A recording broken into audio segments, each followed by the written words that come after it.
Politisi yang biasanya berbohong, melakukan pencitraan di depan masyarakat, tiba-tiba mendapat kutukan dirinya tidak lagi bisa berbohong di depan publik. Setiap jawaban yang diberikan Dewanji selalu mengejutkan orang-orang. Dan karena hal tersebut, ia jadi dikenal di mana-mana karena terlalu blak-blakan. Pertama kali kejadian ini disadari oleh Dewanji bersama suaminya saat sedang wawancara radio secara langsung. Padahal asisten Dewanji sudah berusaha membuat hostnya untuk tidak menanyakan hal sensitif. Tapi Dewanji sendiri yang blak-blakan menjawab pertanyaan host sampai membuat kaget suaminya karena istrinya tidak bisa mengendalikan kata-kata yang keluar dari mulutnya itu. Saat itu seharusnya acara peluncuran buku terbaru Dewanji. Ketika ada fans beratnya ingin memeluknya, Dewanji malah ketakutan dan terlihat jijik. Padahal biasanya sebelum itu ia sangat ramah kepada pria tua penggemarnya itu. Asistennya harus memperingatkan Dewanji untuk tetap tutup mulut. Tiba saatnya ketika Dewanji maju ke depan untuk menjawab beberapa pertanyaan, kata-kata yang keluar tidak bisa dikendalikan Dewanji sampai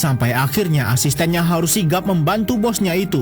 Tiba-tiba saja ketika pertanyaan soal siapa yang menulis buku itu, Dewanji mengatakan bahwa ia menyewa seorang penulis lain dan membayarnya $10.000 per bulan. Kemudian Dewanji yang sudah pasrah sampai melepas wig rambutnya sendiri di depan orang-orang. Tampaklah sudah riwayat Dewanji karena kesalahannya itu. Seorang wartawan tengah penasaran akan kehidupan Dewanji yang berubah total secara mendadak. Ia mencoba menyusup ke apartemen tempat Dewanji tinggal dan mengambil beberapa surat di kotak surat. Dewanji bersama asistennya kembali dan wartawan tersebut harus bersembunyi. Ketika mereka berdua pergi, wartawan itu segera kabur dan menaruh surat-surat Dewanji ke tempatnya lagi. Namun asisten Dewanji menyadari hal tersebut karena sebelumnya tidak ada. Ia langsung berlari mengejar siapa orang yang sudah mengikuti Dewanji dan mengambil gambar menggunakan alat seperti pena. Namun ketika diperiksa, hasil yang didapat tidak jelas. Namun asisten Dewanji melihat kamera dashboardnya. Ia mendapati siapa yang sudah mengikuti Dewanji sampai ke apartemennya. Esoknya kembali Dewanji akan berkampanye. Namun orang-orang tampak tak tertarik dengan mereka. Bahkan ketika Dewanji istirahat bersama Ketua Kim, ia tidak sengaja menjawab pertanyaan Ketua Kim dengan kata tua bangka. Kata itu tidak bisa dikendalikan sampai akhirnya Dewanji kabur dari sana. Dewanji memutuskan untuk bertemu dokter memeriksa otaknya. Namun tampak tidak ada masalah. Ia juga pergi akupuntur di sekitar mulutnya, namun tidak berubah. Yang ada kata-kata jujur semakin keluar dari mulutnya. Bahkan dukun terkenal di kota ini pun tak mampu mengubah Dewanji menjadi politikus pembohong lagi. Satu-satunya cara asisten Dewanji memutuskan bertemu dengan Pak Lee yang adalah ahli strategi politik yang berhasil memenangkan calon-calon gubernur dan wali kota sebelumnya. Dewanji meminta bantuan Pak Lee karena kini dirinya tidak lagi bisa berbohong. Dan akhirnya Pak Lee menerimanya sebagai penasihat Dewanji yang baru. Pak Lee segera mengeluarkan strategi-strategi barunya dengan membiarkan Dewanji bertemu dengan beberapa orang penting dan atlet bola lokal. Mereka juga menggunakan strategi licik dengan mengambil foto lawan Dewanji saat sedang bertingkah tidak sopan di dekat nenek tua. Akibat strateginya ini, Dewanji menggunakan blunder yang tidak sengaja ia katakan saat sesi tanya jawab sebelumnya yang viral sebagai iklan untuk mempromosikannya. Sebuah mobil lewat di dekat Dewanji yang mengatakan anak Dewanji disembunyikan sehingga dirinya tidak perlu ikut wamil di Korea. Akhirnya suami Dewanji memutuskan menjemput anaknya itu dan memaksanya memotong rambutnya untuk mengikuti wamil di Korea agar publik diam. Dewanji berjanji dengan anaknya ini ia akan diberi uang jutaan won jika dirinya keluar dari militer nanti. Hari itu ketika Dewanji bersama Pak Lee sedang melakukan rencana lain, Dewanji tidak sengaja berkata jujur lagi bahwa ternyata anaknya Yunho bukanlah anak kandungnya. Dan hal itu membuat posisi Dewanji semakin sulit. Ia sampai merendam dirinya sendiri dengan es batu agar dirinya sakit sehingga bisa libur sejenak dari kampanye. Pak Lee malah berkhianat dan mengungkapkan hal itu ke berita. Dewanji marah besar sampai asistennya harus menahannya di depan orang-orang. Kini semua wartawan sudah siap menyerang Dewanji karena tak henti-hentinya membuat pernyataan kontroversial.